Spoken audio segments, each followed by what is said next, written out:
하나님 우리 아버지와 우리 주 예수 그리스도로부터 오는 은혜와 평강이 오늘 이렇게 주일 공동 예배 오신 모든 교회에게 함께 있기를 바랍니다. 예수님께서는 제자들과 함께 오늘 예루살렘에 입성하십니다. 이때 많은 백성이 종려 나뭇가지를 흔들며 나귀를 타고 오시는 예수님을 열렬하게 환영합니다. 바로 이것을 기념하는 주일이 오늘 교회력으로 종려주일이 되는 겁니다. 이후 예루살렘 백성에게 이렇게 큰 환영을 받으신 예수님께서는 이번 주 목요일인 성목요일에 제자들의 발을 씻기십니다. 그리고 성만찬을 제정하시죠.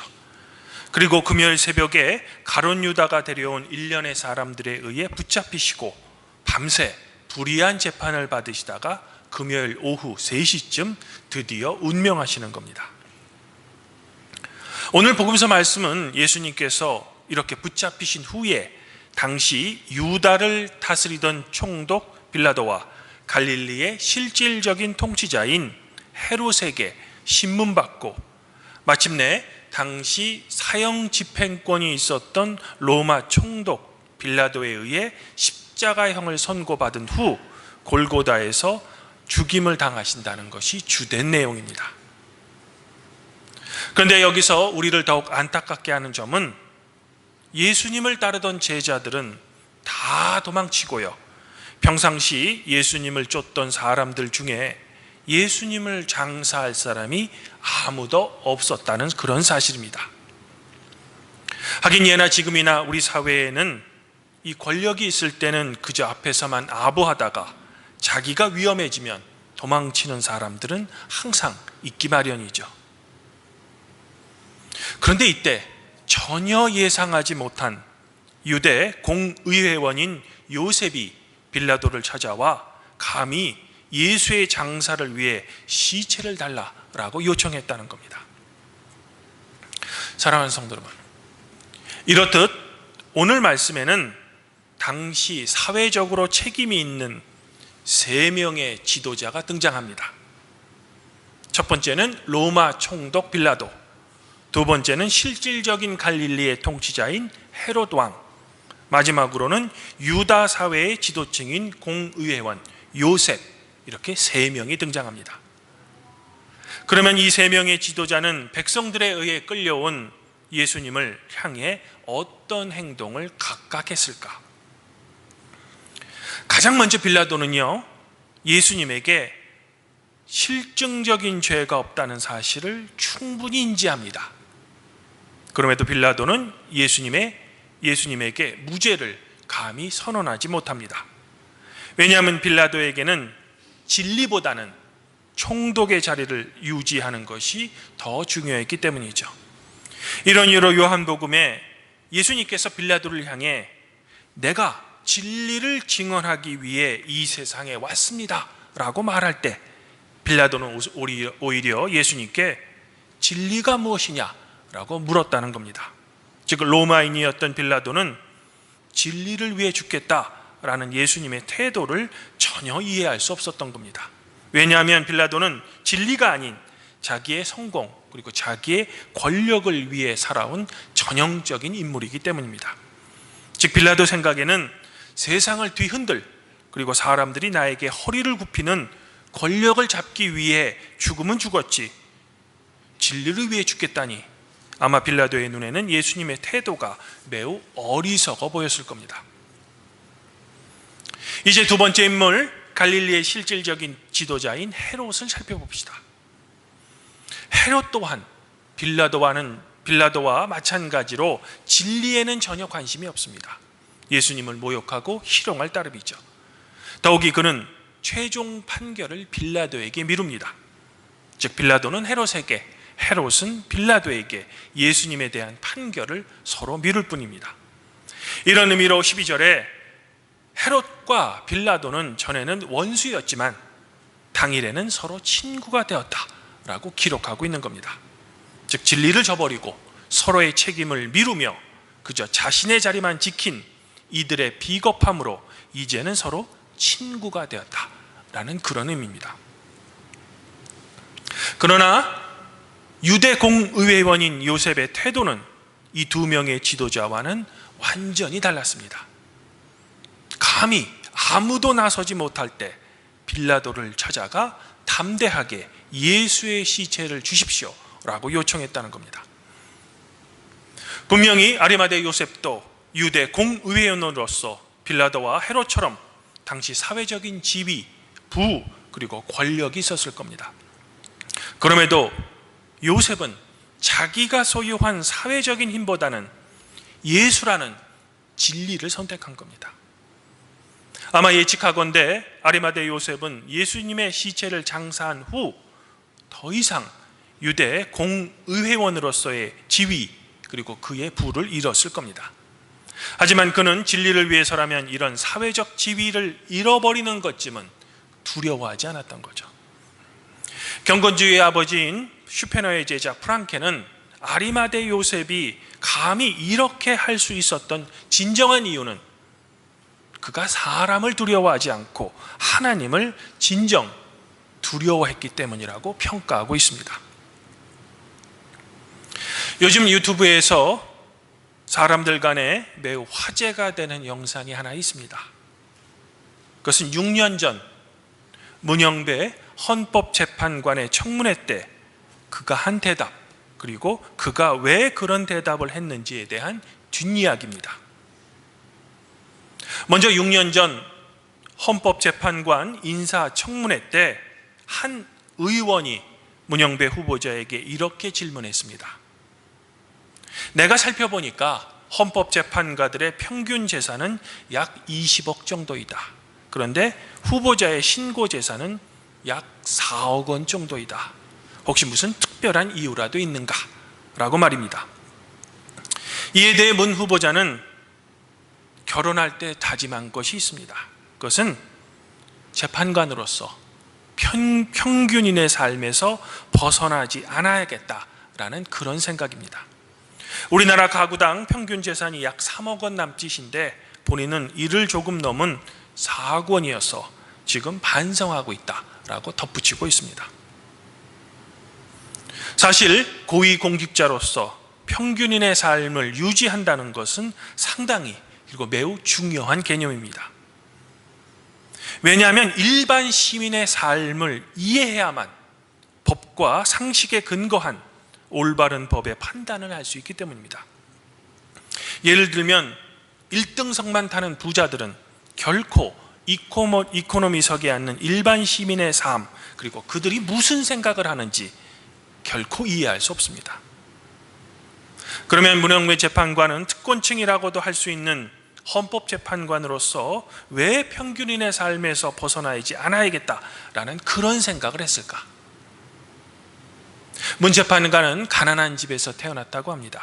그런데 고등학교 2학년 때 독지가인 김장하 선생에게 고등학교와 대학교 4년까지 장학금을 받아서 졸업할 수 있었다고 합니다. 그리고 그가 사법고시에 합격한 후 장학금을 전달해 준 김장하 선생을 찾아가 감사하기 위해 갔을 때 김장하 선생은 문영배 재판관에게 이렇게 말했다고 합니다. 나에게 고마울 필요가 없습니다. 나는 이 사회의 것을 당신에게 주었으니 갚으려거든 내가 아닌 이 사회에 갚으십시오. 그 문 재판관은 김장하 선생의 이 말을 한시도 잊은 적이 없다고 합니다. 아마 그래서 그는 재판관으로서 평균인의 삶에서 벗어나지 않도록 노력했던 것 같습니다. 그런데 요즘 우리 사회는 안타깝게도 평균인의 삶을 유지하려고 노력하는 지도자들보다는 오늘 말씀의 빌라도와 헤롯 같은 파렴치하고 아주 비겁한 지도자들의 모습이 자주 보입니다. 이는 교회와 대학도 마찬가지입니다. 이들은 진리나 사실에 전혀 관심이 없습니다. 그저 자신의 지위를 잃어버릴까 봐 두려워서 회피하고 항상 책임을 자기가 아닌 다른 사람에게 떠넘깁니다. 그리고 보이지 않는 실질적인 권력자 뒤에 비겁하게 숨죠. 그리고 더욱 안타까운 점은 이런 것도 판단할 수 없는 어떤 지적 능력이나 지혜가 없는 사람들이 우리 사회와 교회 그리고 대학의 지도자가 되는 경우가 많은 것이 우리 사회의 불행한 현실이라는 겁니다. 지금까지 말한 대로 오늘 말씀에는 3명의 사회 지도자상이 등장합니다. 그러면 과연 우리는 스스로 어떤 지도자가 되어야 하며, 만일 내가 지도자를 선택해야 한다면 과연 어떤 지도자를 선택해야만 할까요? 성도 여러분마다 생각과 선택은 모두 다를 겁니다.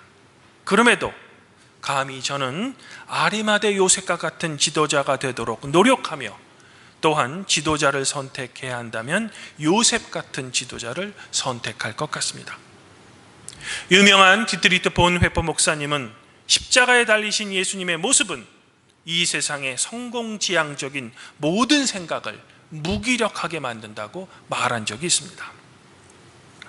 하지만 우리가 요셉의 길을 선택하려면 분명 한 가지를 먼저 알아야 합니다.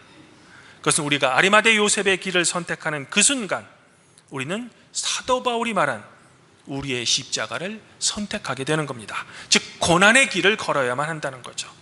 넓은 길이 아닌 좁은 길을 선택했기 때문입니다. 또한 세상 사람들이 좋아하는 권력 그리고 돈, 명예보다는 다른 사람에게 나의 것을 나누어 줘야 하는 불편함도 감수해야 한다는 겁니다. 하지만 그 길은 분명히 진리이신 예수님을 본받는 길이 될 것이며 여러분에게 부활의 소망을 안겨주는 올바른 길이 될 겁니다. 오늘 사도 바울은 빌립보 교회에 보내는 편지에서 자기를 비운 예수 그리스도의 모습을 노래하며 여러분에게 이런 예수님의 마음을 품을 것을 요청하고 있습니다. 너희 안에 이 마음을 품으십시오. 곧 예수 그리스도의 마음이니 그는 근본 하나님과 본체이시나 하나님과 동등됨으로 취할 것으로 여기지 아니하시고 오히려 자기를 비워 종의 형체를 가지사 사람들과 같이 되셨고 사람들의 모양으로 나타나셔서 자기를 낮추시고 죽기까지 복종하셨으니 곧 십자가에 죽으셨습니다.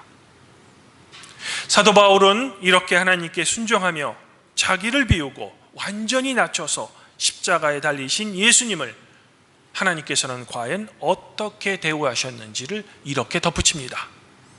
이러므로 하나님께서 예수님을 지극히 높여 모든 이름 위에 뛰어난 이름을 주셨습니다. 하늘에 있는 자들과 땅에 있는 자들과 땅 아래에 있는 자들로 모든 무릎을 예수의 이름에 꿇게 하시고 모든 입으로 예수 그리스도를 주라고 시인하셨으며 하나님 아버지께 영광을 돌리게 하셨습니다. 주님 안에서 한 형제자매인 팔복교회 성도 여러분, 우리는 이런 예수님을 우리의 주님이라고 부르며 그분의 삶을 따르려고 부단히 노력하는 예수님의 제자들입니다. 하지만 우리의 현실의 삶은 녹록하지 않습니다. 매우 어렵습니다. 현실에서 우리의 삶은 항상 거대한 악의 유혹과 협박으로 우리의 마음이 녹아질 때가 많습니다. 또한 두려워질 때도 많습니다. 그럴 때면 우리는 나약하여 쓰러지기도 하고 낙담하기도 합니다. 그러면 우리는 이런 나약한 우리의 믿음에 절망하며 포기해야만 할까? 그래서 주님의 길을 따르기보다는 세상의 길을 따라야만 할까? 오늘 시편에서 시인은 자기를 죽이려고 하는 매우 힘든 상황에서 하나님께 이렇게 호소하며 간구합니다. 내가 무리의 비방을 들었습니다. 사방이 두려움으로 나를 감싸였습니다. 그들이 나를 치려고 함께 의논할 때에 내 생명을 빼앗기로 결정하였습니다. 여호와여, 그러하여도 나는 주께 의지하고 말하기를 주는 내 하나님이라 하였습니다. 나의 앞날이 주의 손에 있사오니 내 원수들과 나를 핍박하는 자들의 손에서 나를 건져 주시옵소서. 주의 얼굴을 주의 종에 비추시고 주의 사랑하심으로 나를 구원하소서. 아무쪼록 우리 팔복교회 성도 여러분들은 오늘 시인의 간절한 노래처럼 여러분의 삶이 매우 힘들지라도 주님께 오직 의지하며 주님의 도움을 간청하시길 바랍니다. 그리하여 주님의 인도하심과 그분의 보호하심으로 빌라도 그리고 헤롯이 아닌 아리마대 요셉처럼 진리를 선택하시고 그 진리를 위해 살아내시기를 저는 지금 소망해 보고 싶습니다. 비록 그 길은 좁고 여러분을 불편하게 할지라도 말입니다. 그러나 우리가 절대로 잊지 말아야 할 진리는 우리 주 예수 그리스도께서는 여러분을 항상 보호하시며 여러분을 당신의 보호 아래 자유롭게 하신다는 사실입니다. 예수님을 따르는 그 좁은 길에는 부활의 소망이 반드시 있을 겁니다.